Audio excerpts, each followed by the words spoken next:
Welcome to PLZ Soccer's Football Podcast. I'm Peter Martin. On the show today, Alan Rough, Tam Cowan, and I'm delighted to say the King of Cappielow, Andy Ritchie, is our special guest. So we're going to just take a trip down memory lane. We'll look at some of the great games he's played in, some of the players, a wee bit of his story, and of course we'll shoot the breeze with Roughie and Tam as well. I cannot think of a player that we have on the couch, Tam, who has great similarities with Zico and Kubias. Absolutely, they both smoked 60 a day as well. No, listen, I'll tell you, I've got goosebumps sitting here. Andy, I can still remember when he signed for my team Motherwell when I was 14. And although Andy, by his own admission, was maybe a wee bit past his best, a wee bit of niggling injuries and that, he was still able to just show a wee bit of craft, a wee bit of guile, and it was absolutely amazing. I think in tribute, though, to the greatest ever goal that he scored in my book, and the one that I keep talking about in the radio, the one that was in the opening titles of Scott Sport for many a season, the one that he put past Roughie, we could almost kind of visualise it here today. Anything that Andy says, I'll be like the wall that was put up that day, and you just swerve your words right round me and past a hapless Roughie. You remember that goal fondly? He blames the footwear. I remember it at that time, and it had a great audience at that time. You know, Tam had said there went out in Scott Sport on a Sunday afternoon, but it only got that great audience because we were following Glenn Michael's cavalcade at that time, you know, and everybody in the country watched that. So Roughie had to suffer. I think it was about a season and a half before he finally broke into the SDV studios and burnt that bit of tape, you know. Do you know the funny thing about it that I remember about watching that? And Roughie, it's great that you're here for this, by the way, but there was two things. I cannot stand any footballer who claims to have any technical ability whatsoever talking about the pitch is not in great condition. How the hell that game actually went ahead, Partick Thistle against Morton at Cappielow, I will never know. No, I don't think anybody would realise that. But we just played in these days, didn't you? Didn't matter whether if the pitch was waterlogged, you played in it. If the pitch was bone hard, you played in it. There was no complaints. I agree with you 100%. The modern day player gets away with murder, complaining about a wee bit of bare patch in the grass and all that, and the ball's no running. You know, truly. Get a grip, you know, use your ability and what you've been taught to do and get on with it. But certainly that day, but let's not take the conditions away for the goal. I mean, you can have any conditions. Let's not take the conditions away. By the way, I have to say, he's wearing. Were you wearing trackies on? No, we had trackies, and we turned up at the park, and obviously I don't know why nobody went to inspect it, and then we just turned up and somebody went, have you seen the state of the park? It's like a brick. And all we had was like aluminium studs, an hour and a half, an hour and 3/4 before the game. Somebody had to jump in the car, get everybody's shoe sizes, and they drove to Grieve Sports in Glasgow and bought everybody, the Adidas Sambas. Oh, yeah. And they just come back with like 15 pairs of them, and we all just flung them on and went out and played. What were you wearing? Adidas. Adidas Samba. We had them down there, and we knew all week the park was going to be a bit ropey at that time, and we were going to use them. But at that time, you're saying you didn't understand why. You know, that game was going out in television, and Hull wanted the money at that time, so there was no way that game was ever going to go. If they'd an overflow in the Clyde, the game was going to be on anyway, you know. They put in about 14 ton of straw in the park as well, you know. Yeah. And we did it a couple of months, or about a month after that, where we did the very same, and every other game in the country was off, and the game was on at Cappielow, and they sent the cameras again. And because of that, Arthur Montford for STV that day had taken the day off. He'd went away to Spain with his wife for a week. Wow. So they commentator, so they brought up Martin Tyler, a young Martin Tyler, up from London, flew him up. He got in, hadn't a clue where he was going. Greenock could have been the end of the world. Yeah. And he came up for that game. He had to familiarise himself with everybody in the dressing room because he had no idea who anybody was. And that was to get the game off. No another game on in the country bar that one, but the telly needed it. That's fascinating because that is the when I've been able to tune into that game for that goal, refereed by Brian McGinley, who we all know. Brian McGinley was a referee.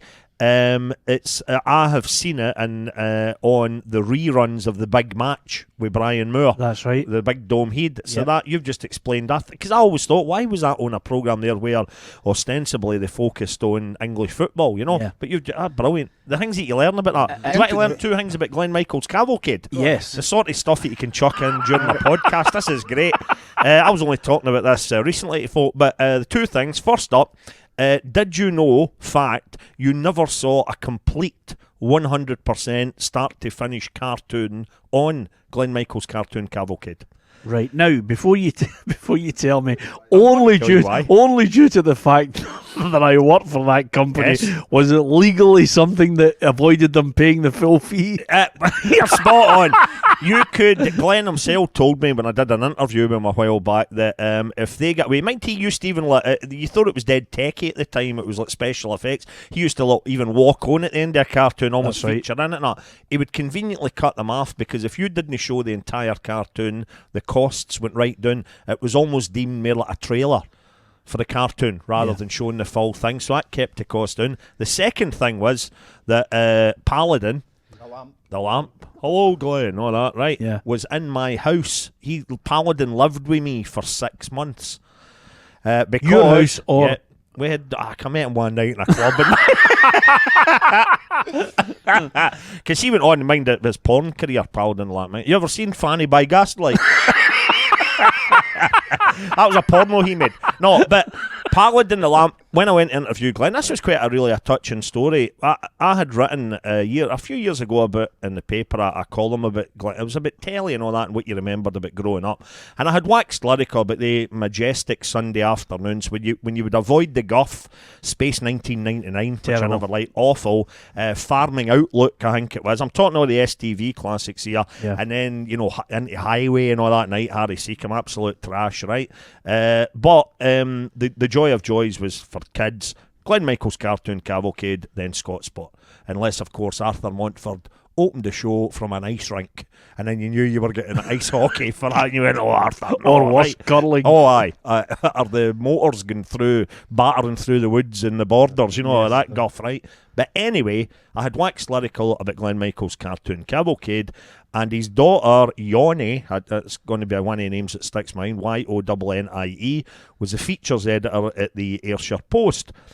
Glenn spoke to her to get in contact with me. That was a lovely piece she'd written. Tam, can I invite you down to the house? Old Glenn and his dear old wife, who's no longer with us, but Glenn very much still is. Invited him down to the house, away down near kind of Dunure, maybe between there and Cullen, kind of bit of that, right? Wee cottage kind of thing, lovely. And basically Glenn was saying that he knew he was knocking on a bit, and he was asking me to find a good home for Paladin. No way. I'd almost have you greeting this, right? Yeah. And he said, I'm just wanting a good home. So we decided, and it was still very much York Hill Hospital at the time, I thought, right, even though the kids now would know about Glenn Michael's Cavalcade and that, what a lovely place to have this, So a dear guy from Motherwell, I put it out, basically auctioned it via the newspaper, and it was a guy that I half knew from Motherwell who bought it in memory of his wife who he just lost. And she, as a kid, always loved Glenn Michael's Cavalcade. So he bought it, and in the transition period, with me getting it off of Glenn and getting it to the guy and getting it put in York Hill, goodness knows where it is now, Paladin the Lamp was living with me for about 6 months. And did you get the voice with it? No. He didn't know, but he told me how you do the voice. And if you Go go, I wish we could get one from when I'm speaking aloud for any of the backroom team here at PLZ. What you need, and I associate them with school, is one of those kind of tin waste paper baskets. Not one mesh or with holes in it. If anybody can get a tin waste paper basket in this office or any of the adjacent offices, I think I'd be able to do you a Paladin the Lamp. Well, that is our mission. That's what I'm going Is to this say. happening today? Am I dreaming? Had too much cheese last night. Interestingly enough, on that basis, we met Glenn Michael in the last couple of years. Are you aware of that? Yes, we did. Where? We did. We met him at a do or that, was it not? But he was getting on. And It was STV. He was getting on. They filmed their Hogmanay special in That's right. November. Yeah. And the one Jack, thing... what's his name? Jack McLaughlin. Yes, Jack McLaughlin, who walked out onto the stage Was that not a cardboard cutout? No, he walked out. He walked out on the stage. You remember Jack McLaughlin, don't you? Hoochter Chukter, right? He Sadly, walked. Jack McLaughlin doesn't remember Jack McLaughlin. He walked out onto the stage, and I turned to Roughie and I went, "Oh, it's Jackie Chan." I remember. And the other thing about Glenn Michael was he had the full bonnet. He's full bonnet, entitled. He's which is fine, you know. It's just fine. I think he's now 93. Just out of curiosity, I'm just Roughie, would gonna you get that if the? I'm getting Tam and myself ready, and obviously Andy'll have the bin. to. No, would you get the weave, the dry weave top too sheet late for that now. No, unless it was the same as my hair. You've done very well. It was a hat. It's receding in the size. I know, but when your hair's a little wet, we just come out the shower. I would need to just leave it. There's no gel or anything. 10,000 folk who could tell me what his hair looks like. In the shower. No, but what I'm saying is, do you look baldy when your hair's wet? Oh, we at the sides. But that's magnificent for a man of your age. Now here's a question. Go on. Deaths. What? Were we? No, we weren't. You're not putting the jinx on. Playing, I hope. No. Did you see who died this morning? Now don't take. Oh! I slaughter him for actually putting the programme into a time scale. Exactly. This is a This time. morning, look, it was last night. Aye. Big pal of yours, big Kirk- favourite of yours. Kirk Douglas. Well, I'm 103. Wow. By the way, why let the facts get in the way? Well, okay My then. name is Spartacus. Eh? Oh yeah. Here's a good question for you then. If you were to pick a movie star that absolutely you could watch any movie. They never made a Duff movie. I mean, for me, Kirk Douglas was up there like that because I read his book, The Ragman's Son, and it's the best autobiography I have ever read from anyone in Hollywood.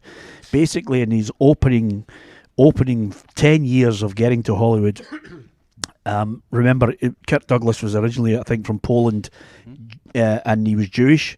And It's a good trivia question if you could remember his actual real name. Honestly, It's a bit like Neil Diamond's. it's real one of name. those, right? But it's a great story, and it's a great story because the amount of anti-Semitism that was in Hollywood at the time. And Kirk Douglas, a young man, right good-looking boy, not an ounce of fat on him. And Bit like myself, well, exactly, Andy. The opening You 10, look 104 as well, aye, you're right. the opening 10 paragraphs of the opening 10 chapters in the book, Roughie, you'd love it. He just plunders his way across brilliant. every Hollywood movie star you can think Magnificent. of. I mean, it's just like honestly, it's like one of those. It's like one of those mental books of mad. It's like 50 Shades. It's as simple as that. That's the only way I can describe it, Seen Roughie. You'd Ace in love the it. Hole. Another great Yes. film he has, where he's the journalist and there's a guy basically trapped in a hole. Now, he could get him out, but he realises the story will run and help his career if he actually leaves the boy there and just keeps telling the tale. It's a magnificent film, but Yeah. the idea of Kirk Douglas. Yeah, movie star. Maybe that's the secret of long life, plundering all the Hollywood movie stars. You know? I'm going to try it. Big Roughie should love these about 55, you know. I'm going to text Margot Robbie later tonight and say, for me to enjoy longevity, fancy 2 years getting it together. I think she'll probably say aye. Yeah, and with that in mind, Andy, is there a movie star that you absolutely loved from those days? Not so far back as maybe Kirk Douglas, but I would think Clint Eastwood would do it for me, you know. Yeah. Murder actor. Yeah. Horrible films half the time, you know. But they just seem to appeal to me, you know. Oh, The the storylines, spaghetti I westerns liked were that magic. stuff. They were brilliant stuff, you know. It was a bit of nonsense about it all as well, and he came across as the same in the spaghetti western as he did in Dirty Harry, you know. It didn't Yeah. make any difference to the whole Well, Clint, you know. it's like Sean Connery in The Hunt for Red October. I mean, he's a Guys. Russian Scot Absolutely. giving it big licks. Now, I've got to go. You touched on it there, and we were talking to Roughie about the goal scoring exploits. I have to tell you, we've had him in. We had Mark McGee and Gordon Strachan in, who absolutely tell great stories, and we were howling with laughter because they tell a great story. And I don't expect you to remember every detail of playing Aberdeen, but there's one time where Mark McGee tells this story. He said, you know, Fergie realises you are a prize pain in the arse and you're causing them all sorts of madness. So Fergie, in his own inimitable style in the bus, said, do him. Don't let Ritchie get the ball. He slaughtered them, right? So he says, and the funny thing is, Mark McGee says, we're not even off the bus, which is, you're telling me before we started this podcast, Jim Leighton used to get into a cold sweat. So he says they get off the bus, they get into the Morton in the dressing room, and he said, the rest of them, forget them. Ritchie, don't let them get on the ball. He said, we're all absolutely bricking ourselves. He says, the boy rolls the ball to you, it's the kick-off, and you love Jim Leighton for the halfway line. Wow. And he says, the only thing we did, he says, we looked at Fergie, and his face is red with rage. I mean, Mark used to tell me as well, we're pals together, we played at Morton for couple of seasons before he went for the big money down in England, and I got left with poverty, and I see him when he's running about. This time at Mullow, I spent some time with him as well. Great company. And he used to tell me, like, say, about going to Ibrox, they would get revved up for going to Ibrox, and there'd be no problem getting off the bus, and they're all shouting at each other, getting in, let's get into them. And same at Celtic Park when they went there as well, because they fancied themselves at that time, good team. Right. Cup winners and Super Cup winners and all the rest of that nonsense. But they'd be driving down and going to Greenock. As soon as they went by Glasgow Airport onto that dual carriageway, the bus went silent. And they used to look up, Gordon would look up, and there was the old Jim Leighton rubbing his horns at the back, and not being able to talk to anybody, and those dulcet tones he has. And they had him in Tamazapan for about a fortnight before the game, so just to settle up did. But we just seemed to have a hoodoo sign out of the tap of Aberdeen as well at that time, Just out of curiosity, and this is for the benefit of anyone. I mean, we talk about, and I'm sure I'm not doing you a disservice, when I think of you, I always think Maverick. I think that was a good programme as well. Yeah, well, I like that Western. I like James Garner, but the thing is, the reason why I suggest Maverick, when I think Maverick, I think Frank Worthington, Tony Curry. I mean, was Charlie Nicholas a Maverick? I'm almost certain he was. Just someone who's got that wee bit of callousness, unbelievable skill, and would do things that a normal footballer wouldn't think of. Is that fair? Yeah, it could be. A lot of clubs down in England had them. When you run through the early 70s, Stan Bowles at Queen's Park Rangers, Rodney Marshall, the guys. Perfect. Mick Shannon done it for a wee while at Southampton. They type of boys. Charlie George. Yeah. Every football team seemed to have one and accommodate one, I don't think that would happen nowadays now, No. I think when I came in here one night before to do a programme, we spoke about that, and yeah. The last one I remember in Scottish football was Chick Charnley. Well, it's you funny. could hang that tag on, It's funny but you saying that. But you try and explain what that tag is, Yeah. Is it, Chick was a maverick to the game, but, I remember talking to him, and Chick scored 6 or 7 goals a season. They're all great goals. Yeah. He wasn't a prolific goal scorer. But the vast majority of the names I mentioned there, and myself to a certain degree, I was 25, 30 goals a season. Yeah. So it wasn't just, it wasn't circus tricks. No, and I think that's the point about it. You had to make your mark on the game as well. And it was once described to me, as Benny said, the right good team of football players in 79. We had guys who went to play top level football in England. Big Joe McLaughlin, captain Chelsea, nearly went to West Ham. Yep. Tommy was at Man City. Tomo went to Middlesbrough. Matt McGee went to Newcastle. With a right good team, Yeah. But he said they had a right good team, but I was maybe just the cherry in the top of the ice, for the cake for Benny. I was able to produce. I was able to score goals, and that's what made it different. But the vast majority of guys that we mentioned there, the Mavericks, they all made big contributions for their teams. And see, only because of maybe the lack of saturation TV coverage at the time, the 2 goals that you'll be remembered for then, of course, were the ones that were captured on camera. The goal of the season against Aberdeen, the control, and then the wee nudging it past a hapless Jim Leighton, and the one that we spoke about, the free kick, putting it past Roughie. Gives another couple of crackers that stick out in your mind. Well, somebody asked me at one of these question and answer nights, Tam, when that was on the go about 6 or 7 weeks ago, and I was trying to remember it. I scored a hat-trick at Alloa one day in front of about 1,000 people, and it's probably 3 of the best goals I ever scored. It was a left-foot volley, a right-foot volley, and a collector's item. I scored one with the head, with a right good header. Yeah. Now, nobody would, other than me now, I would imagine the vast majority 45 years ago are either dead or dying at Alloa now, Yeah. So not many people remember, but I remember that. But because of television, because everything's done that way now, I had 156 goals for Morton. Wow. And people still talk about one or two because of television and that, you know. And when you troll, as I've done in the times that we've had Andy on shows that I've done, when you just get in the mood for watching Andy Ritchie goals and you urge the listeners, the viewers, whatever it might be, but if you today even in Upia and you absolutely troll YouTube, you're still lucky if you'll see about 4 or 5. Even you know, they're even just consolation items that come up. For example, one that he scored for Motherwell at Ibrox. When I think Junior Burns scored the other goal that day, we won 2-1, and you want to see the crowd at Ibrox that day, you know. But that wasn't a spectacular goal, you know. And I'm thinking, God, that's a shame. You don't want to watch goals like that for Andy Ritchie when it was a run of the mill effort, and it's really sad. Yeah, you know? Well, it's funny you say that. I mean, the podcast, obviously, we go out on the audio platforms, we go out on the YouTube as well, and the left foot volley, the right foot volley, a header. Perfect hat trick. It's just your perfect hat trick, and thankfully we're able to go on Skype now, and Elsie joins us, who's 104, and she wants to talk about that day. Wouldn't it be great if there was somebody alive who just remembered it? It'd be absolutely fantastic. Life expectancy in all of those 27, so I think we're gubbed. The last time I spoke about it, Jimmy Holmes. Jimmy Holmes played with me at Morton. Those two are on a separate they're away show. now, aren't they? They've got They don't even care about your goals. What were you going to say there? I was speaking to Jimmy Holmes about 4 or 5 weeks ago. He played with me at Morton, and he's the only one that I've ever mentioned that to you that remembered the goals. But Jimmy's an encyclopedia, Morton and other clubs round about. He knows everything like that, and he remembered them.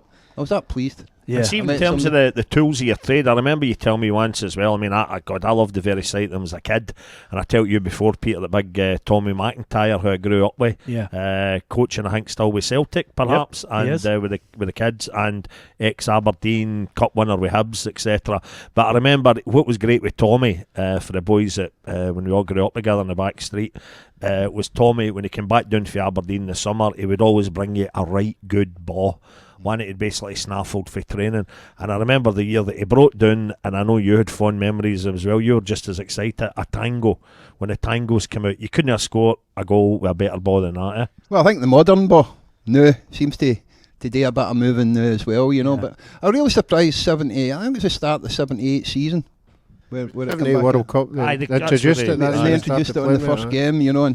But if I'd been left the big Roughie, he'd have burst all the balls out there in Argentina and never brought any of them back home again, you know. Right, they were so light, it wasn't real. But you had to have the ability to do it.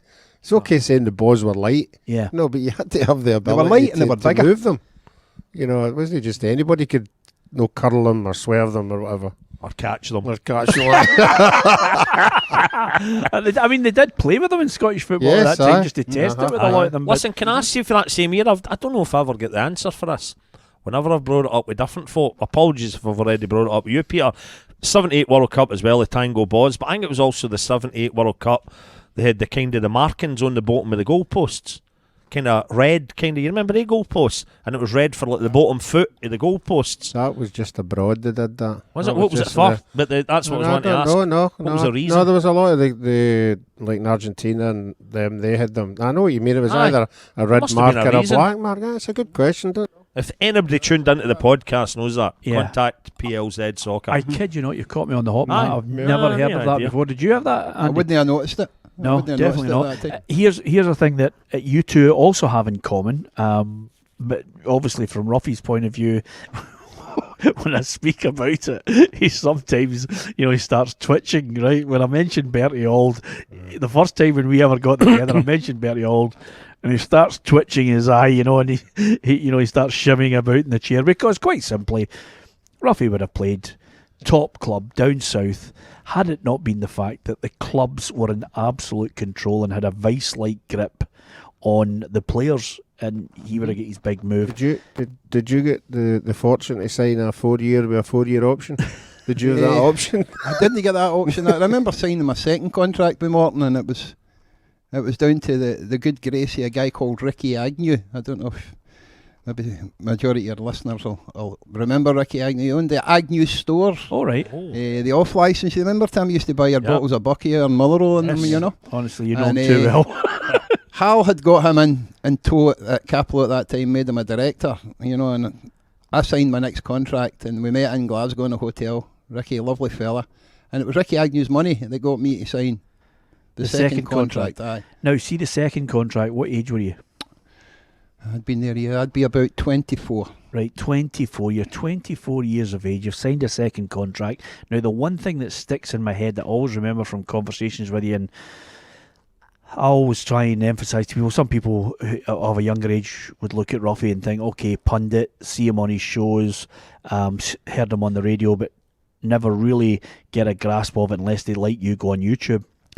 I get a sense of tremendous sadness just and from one point of view, listening to the story that Hal Stewart made you a promise that in the end just broke you.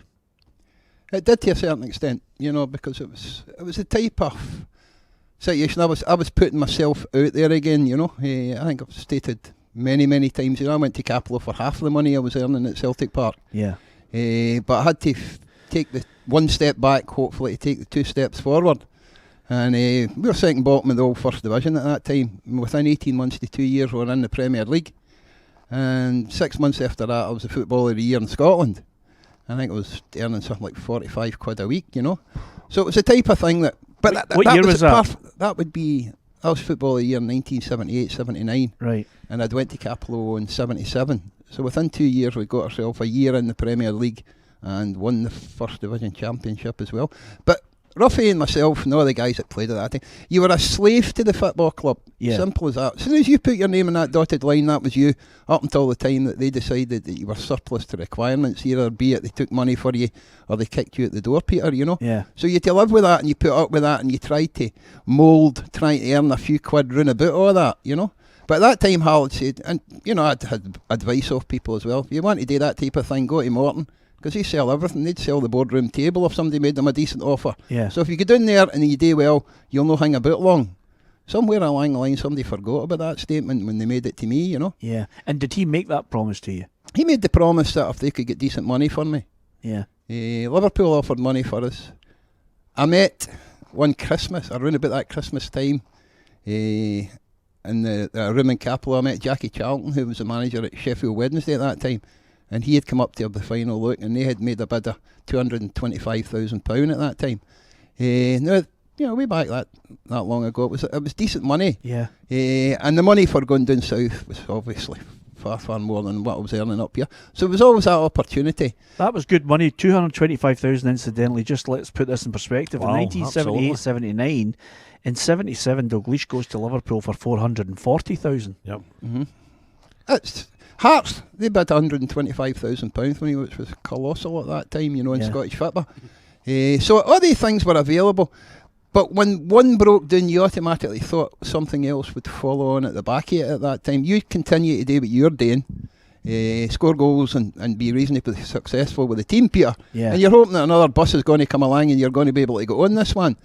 But you're right, probably at the end of my 5th season at Cappielow, somebody once described it as losing the eye of the tiger, Yeah. And I was beginning to think that I'd missed the bus a wee bit, And you're only 26? Suffered because of that, yeah. 26? And I was competing with other things at that time, By the time I got to about 24, I discovered Smirnoff as well, and that didn't help matters a great deal. Yeah.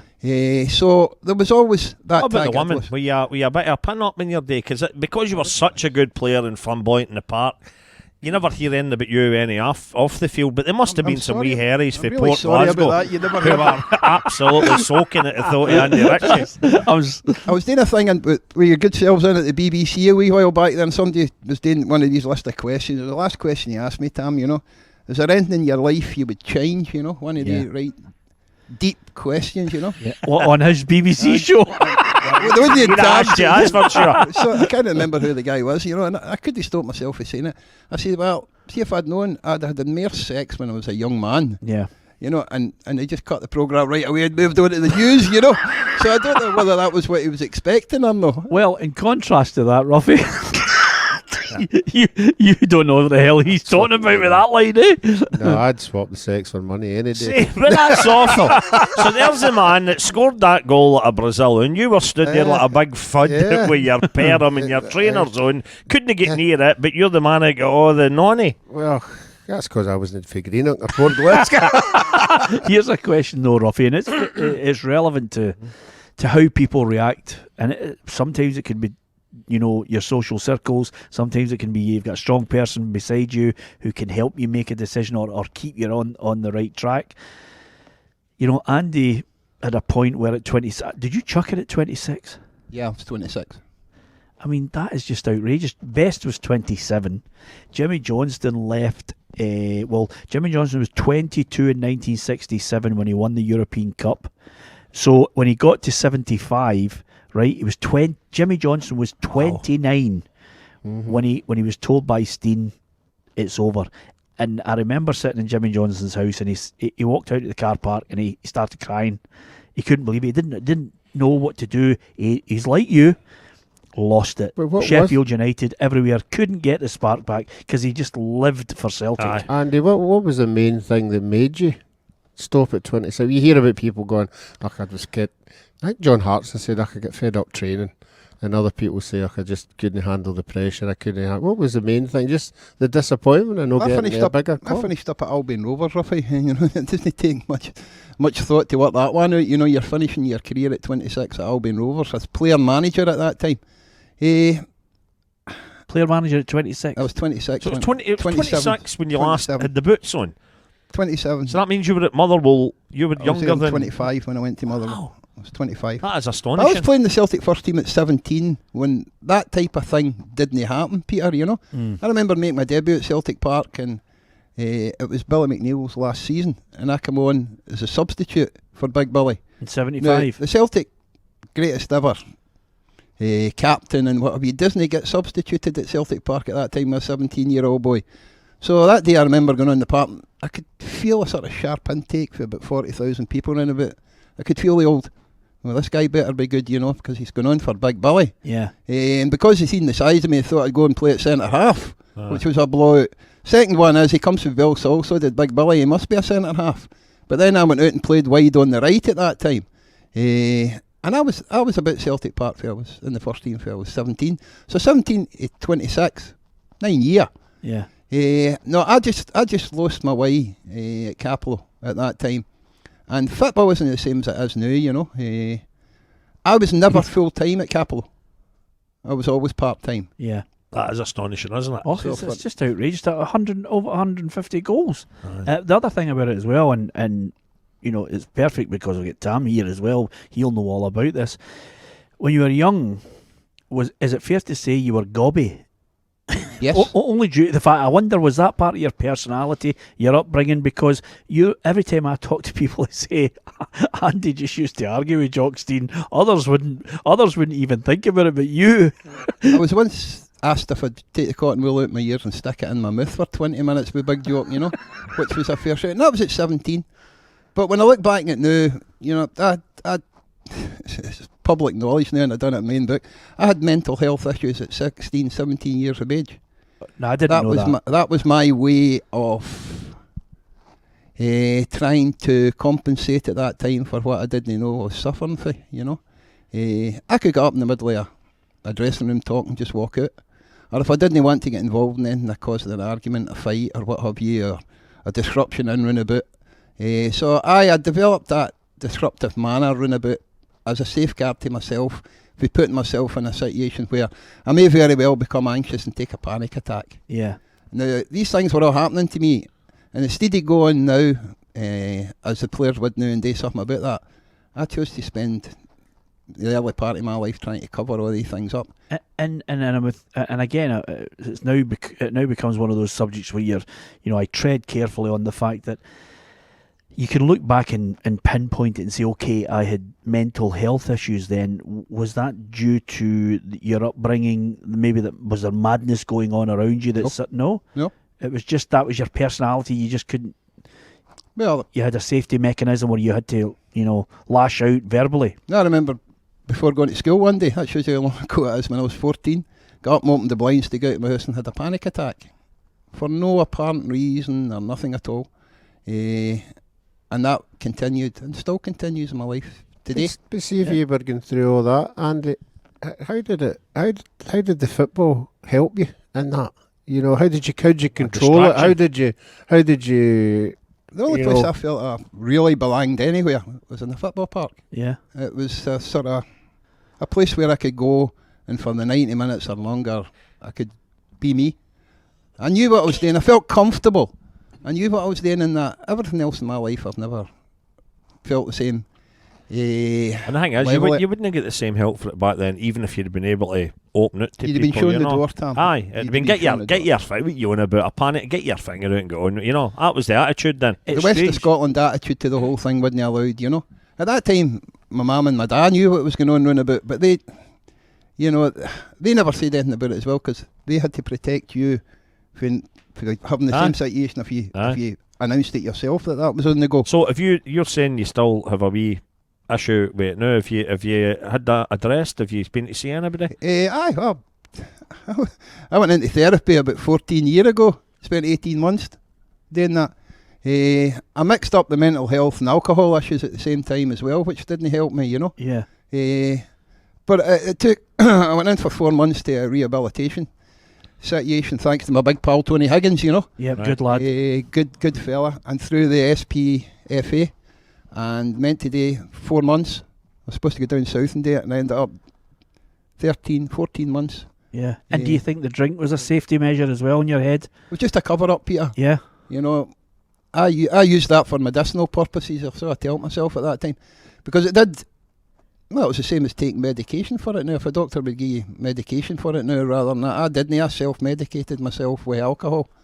Which now I know was never a good idea. It didn't help the situation in any way at all, other than that moment in time when you were participating. Yeah. But I was putting up with that, and by the time I got to 26, I'd had about enough of it, you know. And I thought changing the aspects of my life by getting another job and moving out might very well stop these things from happening to me, and it didn't. I just moved a set of circumstances from football to outside football and everyday life, you know. And that explains things to me on the basis that I was going to try and draw a parallel between Andy gets to a crossroads at 26. You have a similar situation of you can't get that big move. Mm-hmm. You know, somebody doesn't deliver it for another reason, a set of circumstances, which is probably, and similar, they didn't want to let you go because you stopped goals and you saved Hibs and Partick Thistle. They didn't want to let him go from Morton because he scored sensational goals and they had a price that was probably way above what they should have been accepting for you, and then suddenly you suffer the consequences. You actually, what was the difference between you? Because you seem to have that mental strength to say, well, it's not happening, I just go on, I just keep going. 26, I was just starting to go out with Miss United Kingdom then, so it was all going wrong, yeah. and by the way, talk about going from there to there. The problem was we didn't have agents. You would pick up a paper and it would be Andy Ritchie going to Man United, and you'd walk to the manager's door and the chap at the door, and you would say, I've just seen her at Manchester United. Ridiculous. But they no phoned you. No, there's nobody phoned me. There was no contact or backup of, you know, genuine bids that were in, and you just came out of the office and went, all right.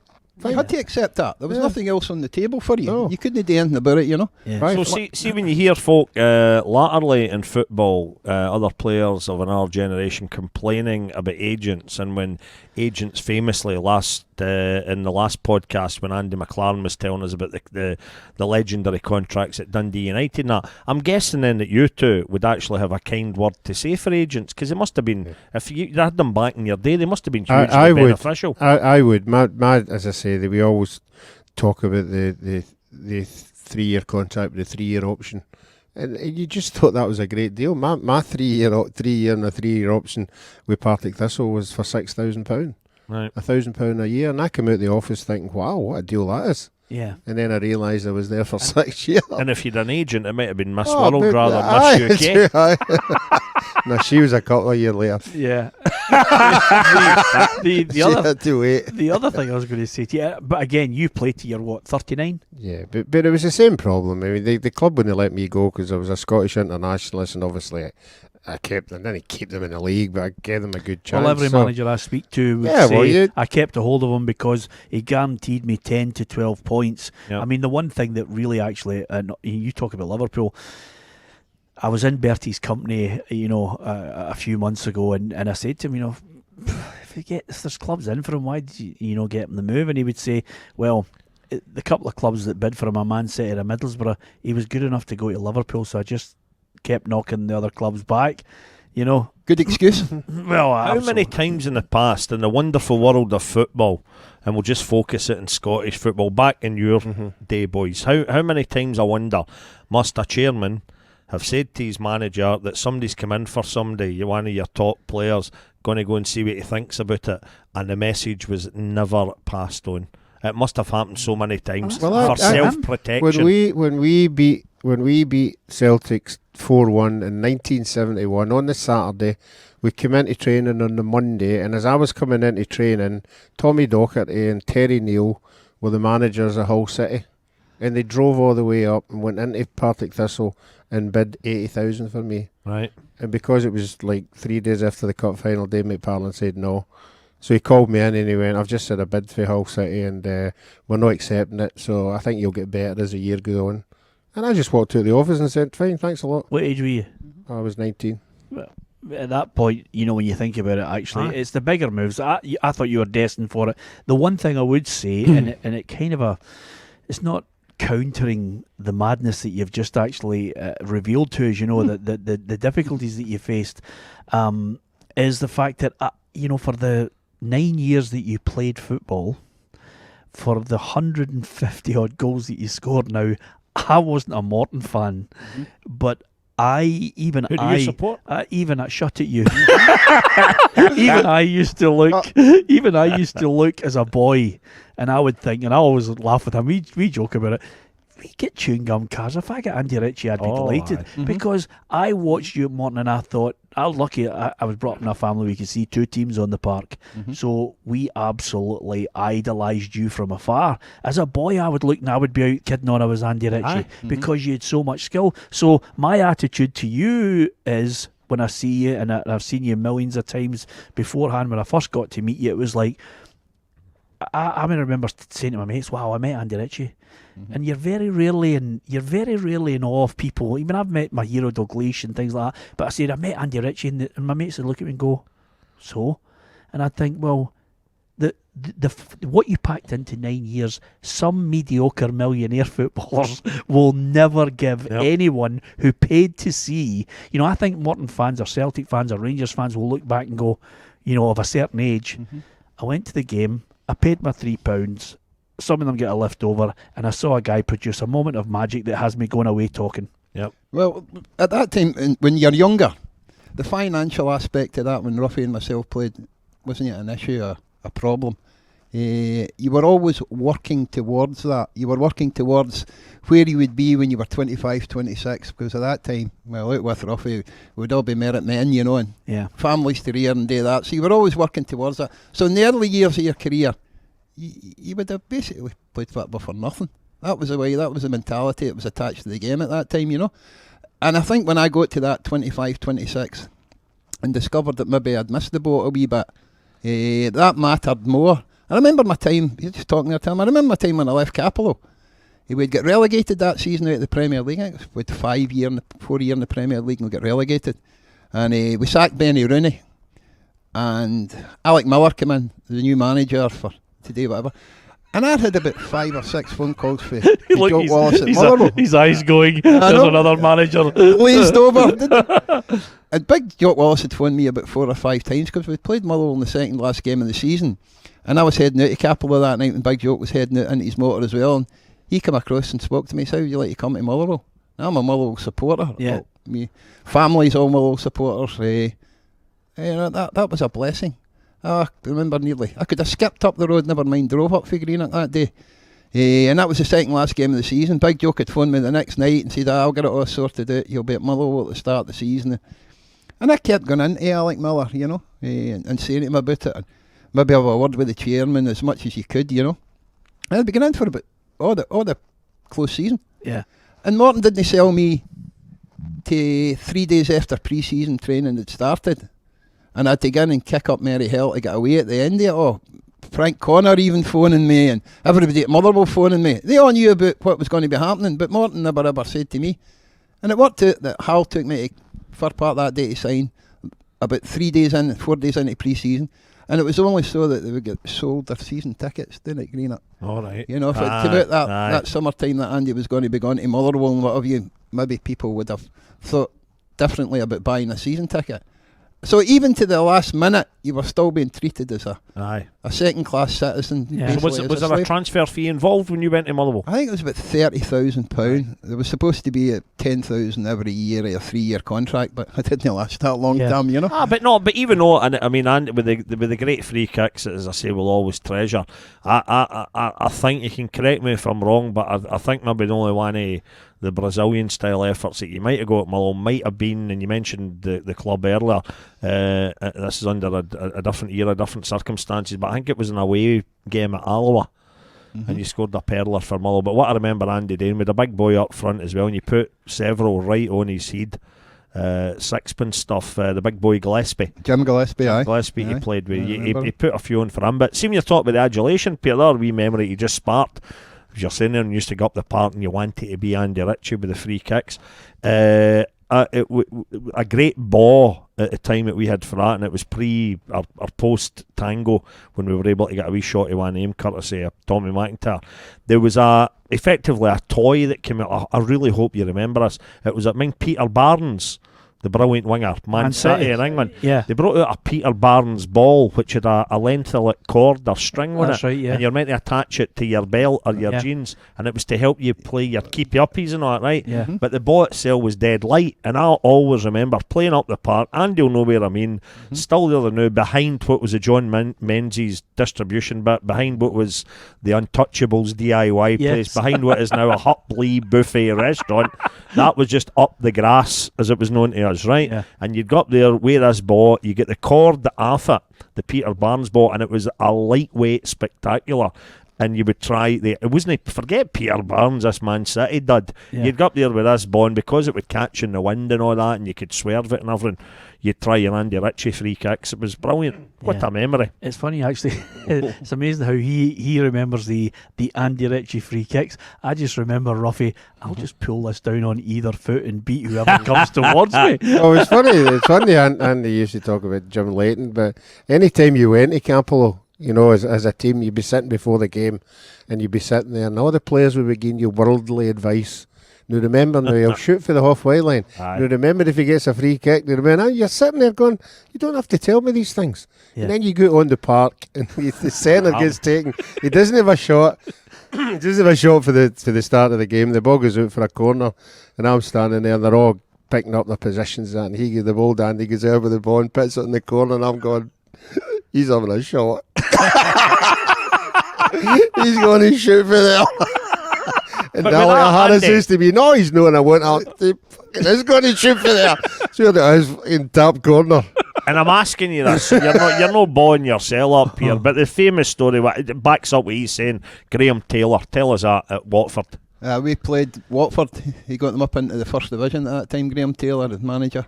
And they came up to play pre-season friendly at Cappielow. And they had some great players in it, Kenny Jackett, and Ross Jenkins, John Barnes, they were all there. Luther Blissett, all the rest of it. And they fancied their bar. And we had a wee bit of grass because it was pre-season at Cappielow. So the place looked all right as well, you know. And we played, and we gave them an absolute doing. We were going up into the Premier League, beat them 4-0. And I scored for about 40 yards. And he was shouting across the dugouts. Dugouts are that close to one of Graham Taylor. He's not going to hit that for there. There's no way.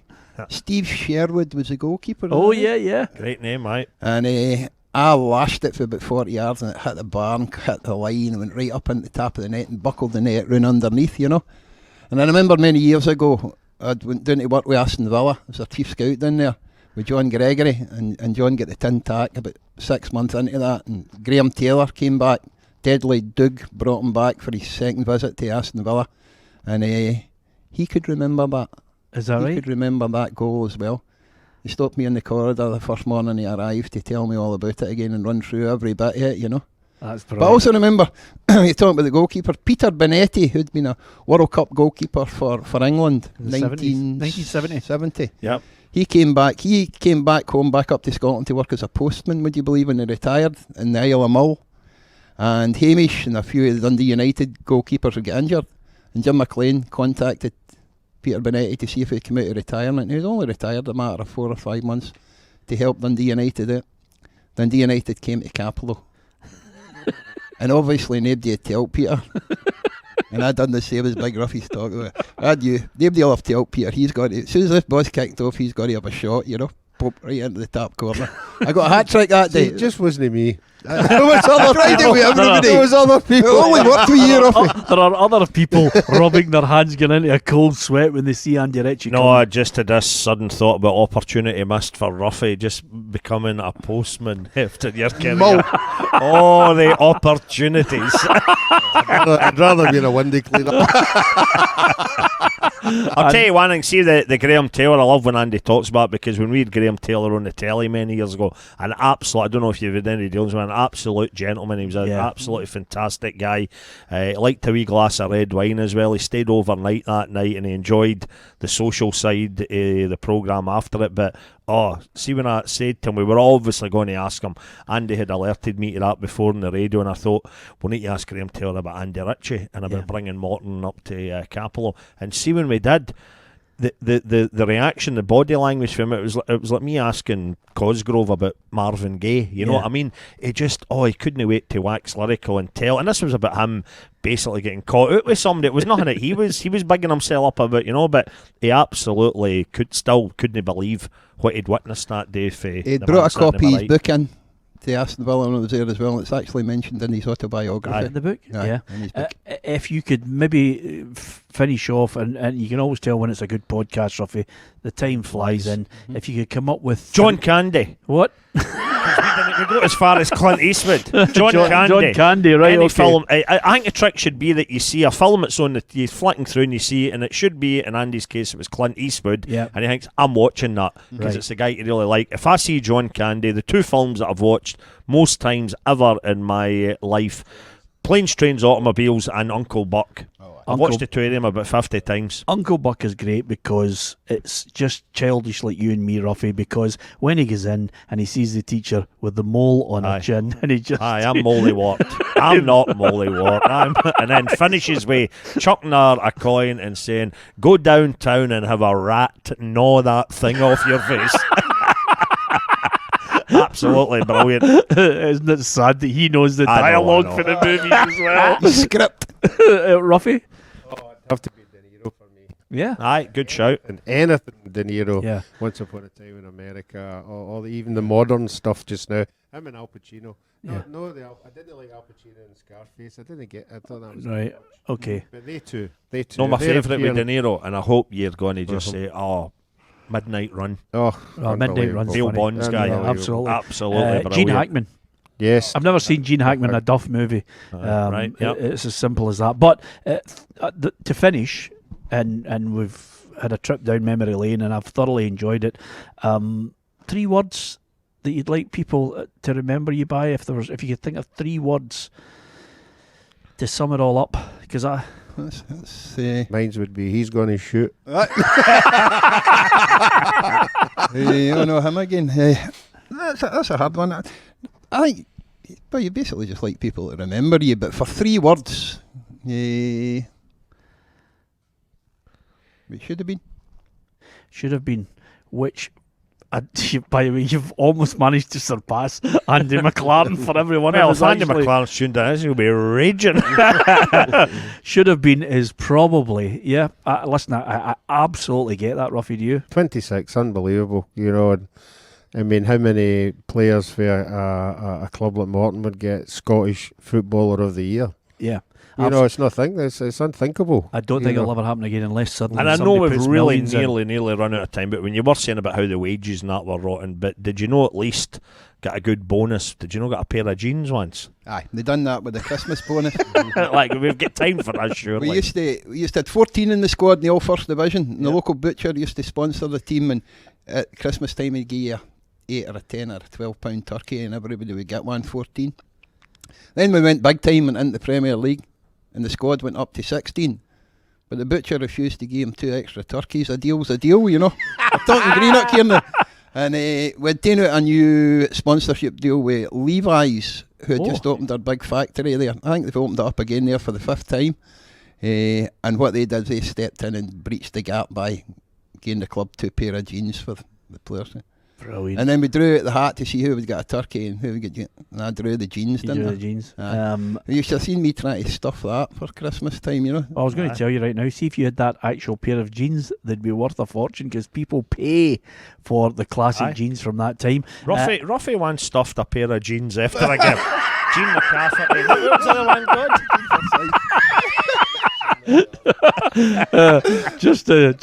Just on that note before we finish, this has been a brilliant podcast. If only It's for the here fact, all day. well, absolutely, but you don't get lines like "they fancied their Barra." I mean, that's just a great line. I love that kind of chat. The one and only Andy Ritchie. Hopefully, if you get a chance, if you're of a certain age and you are thinking to yourself, Andy Ritchie, go on YouTube. There might only be, as Tam mentioned, 4 or 5 little golden nuggets, but if you see the hair and then you see the Morton strip and then you just watch the genius, it's worth its weight in gold, and I'm sure anybody that was lucky enough to pay for the admission money alone will never forget it. It's been great today, Andy. Thoroughly enjoyed it. To Roughie, to Tam, and to Andy Ritchie, thanks for joining us on the Football Podcast. Don't forget, you can get it right across all the audio networks, and if you want, you can watch the podcast on our PLZ Soccer YouTube channel. The reason for that is you get all the little faces that Roughie pulls when Tam makes him feel uncomfortable with a line here and there. So to Andy Ritchie, thanks for being our special guest, and thank you to you for joining us on the PLZ Soccer Football Podcast.